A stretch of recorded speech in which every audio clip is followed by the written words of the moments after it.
Bonjour à tous, je m'appelle Amandine et je suis spécialiste en Web Analytics chez Universem. Bienvenue dans cet univers sharing consacré au lien entre la vitesse de chargement de votre site et les performances en matière de conversion. Si vous avez déjà eu l'occasion d'analyser de manière précise la vitesse de chargement de votre site, il est possible que vous ayez été confronté aux résultats hyper alarmistes de nombreuses entreprises et études qui avancent des taux de conversion plus faibles ainsi que des taux d'abandon extrêmement élevés comme conséquence d'un temps de chargement trop important. Mais doit-on réellement se fier à ces résultats comme source de référence? C'est la question à laquelle je vais tenter de répondre avec vous aujourd'hui. Il y a quelques années, Google annonçait que 2 secondes était le seuil acceptable pour un site de e-commerce. Mais la plupart, ou du moins la majorité des entreprises de e-commerce n'arrivent pas à ce seuil de 2 secondes. Et donc on se rend compte que de nombreuses entreprises ont encore un long chemin à parcourir avant d'atteindre cet objectif. Et donc par conséquent, ces 2 secondes de temps de chargement, doit-on les considérer comme un seuil plutôt pessimiste, réaliste ou plutôt idéaliste? Eh bien, faisons le test ensemble. Prenez votre smartphone et connectez-vous au site internet de votre choix. Attendez 1, 2, 3, 4 secondes. Combien d'entre vous sont encore connectés? Si vous avez été frustré après quelques secondes de temps de chargement, eh bien vous pouvez vous rendre compte de l'importance de la vitesse de votre site web sur l'expérience des utilisateurs. Qu'en est-il ensuite du taux d'abandon? Eh bien, selon des études, vous pourrez perdre jusqu'à 9 utilisateurs sur 10 si vous avez un temps de chargement trop important sur votre site web.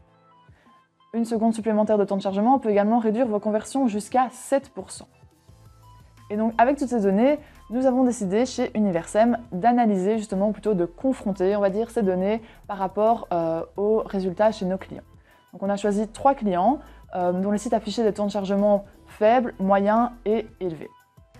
Donc, le premier exemple, c'est un de nos clients qui affiche des temps de chargement aux alentours de 12 secondes, donc ce qui est déjà extrêmement élevé.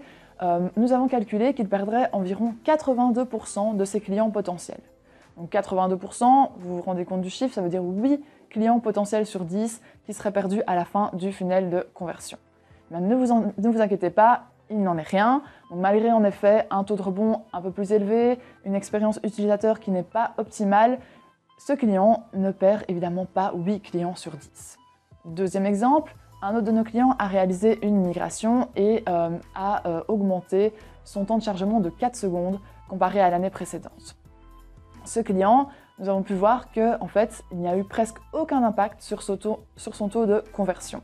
Donc en effet, il y avait eu des conséquences au niveau du taux de rebond, au niveau des nouveaux utilisateurs qui se connectaient sur ce site, mais il n'y a pas eu les conséquences estimées par les études dont nous avons parlé précédemment.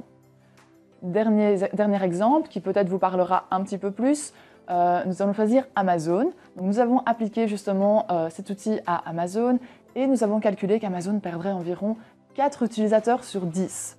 Est-ce que vous vous rendez compte, 4 utilisateurs sur 10, est-ce que vous pensez vraiment que Amazon laisserait partir 40% de ses utilisateurs à cause du temps de chargement? Eh bien nous, on ne pense pas. Et donc, malgré justement cet impact, donc, qui est bien sûr reconnu de la vitesse de temps de chargement, il est important ici de nuancer justement l'influence de cet impact et surtout aussi de mettre en avant l'importance d'une analyse au cas par cas en fonction de vos données, en fonction de votre entreprise, en fonction de votre vitesse.